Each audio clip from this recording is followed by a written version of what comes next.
2, it's She Don't Use Jelly Time Finally. 4, Emma Lendt. I have no idea who that is. Kevin Lohr, Derek Lietzau, Archie Hennessy, and B.C.C. But before we begin, I would like to thank with a stupendous amount of gratitude Mr. Morton Thompson and Andrew for signing up for the Patreon supporter of the Cause Club. Gentlemen, your support is appreciated more than you can possibly know.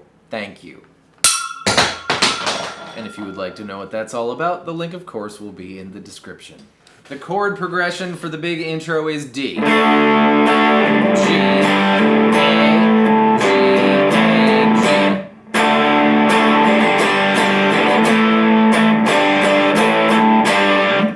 However, perusing live versions where Wayne was both singing and playing the guitar, he went like this.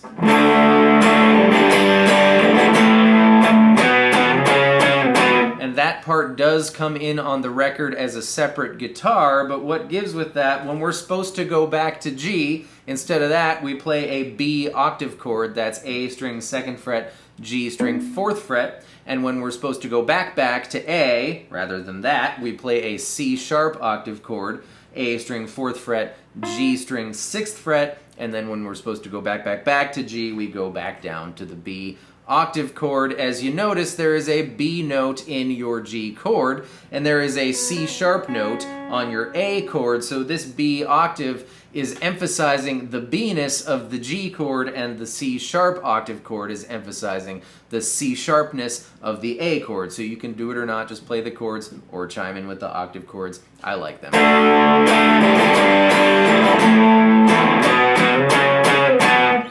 Fun fact, I am the undisputed, undefeated worst slide player in the world for all 26 years I've been playing guitar. So rather than subject you to that, you bust out your slide if you want to, but we want the G string 11th fret, 14, 11, 9, 11, 12, 11, 11, 14, 11, 9, 11, 12, 11, and then we are to the verse, the chord progression, not the way it's done, but the chord progression for which is D. I know a girl who... C.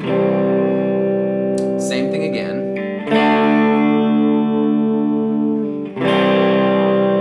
One more time. Followed by G.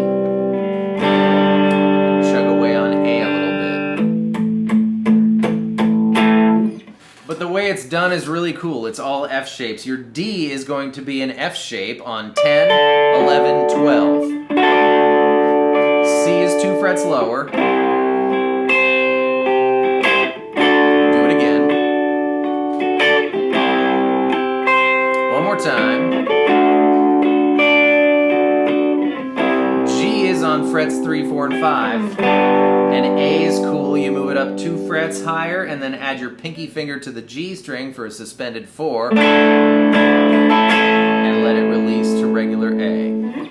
She uses Vaseline. The chorus D, C, G. That's it.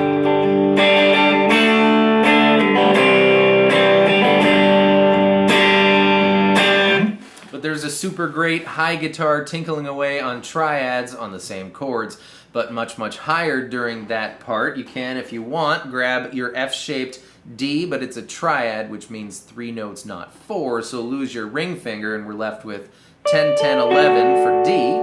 C is going to be a D shape on the 12th and 13th frets. And G is going to be an F shape again on the 15th and 16th frets.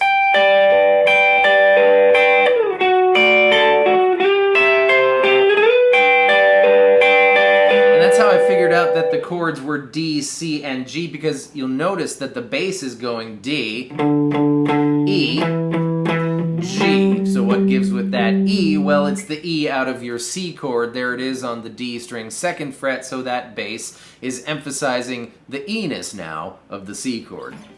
And G, well, that's it. The only difference is at the very end when you're crashing out on your big intro, which is now the outro, the chord guy ends it with D, G, and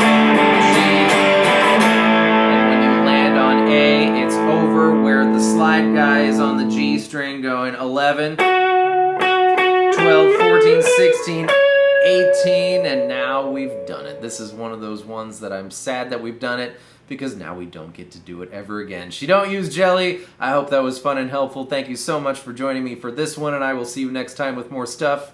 Goodbye.